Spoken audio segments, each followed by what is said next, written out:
কি খবৰ আপোনালোকৰ? আজি আপোনালোকৰ আগত লৈ আহিছোঁ মাছৰ টেঙা ৰেচিপি। চাই থাককচোন।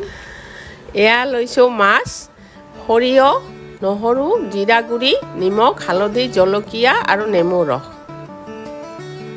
কেৰাহী পাতি দিলোঁ, তেল গৰম দিলোঁ, মাছখিনি এপিচ এপিচকৈ ভাজি ল'লোঁ। মাছখিনি ওলটাই দিলোঁ। ভজা হোৱাৰ পিছত মাছখিনি নমাই থলোঁ।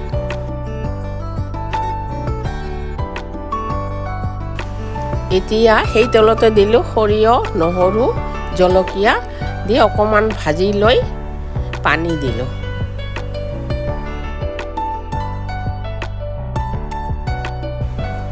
আৰু মাছখিনি তাতে এৰি দি ঢাকনিখন লগাই দিলোঁ। এতিয়া নেমু ৰসখিনি দি অকণমান মিহলাই ঢাকনি দি ঢাকি দিলোঁ। এয়া ৰেডি হৈ গ'ল আমাৰ মাছৰ টেঙা। বাৰু আপোনালোকক লগ পাম আৰু এটা নতুন ভিডিঅ' লৈ।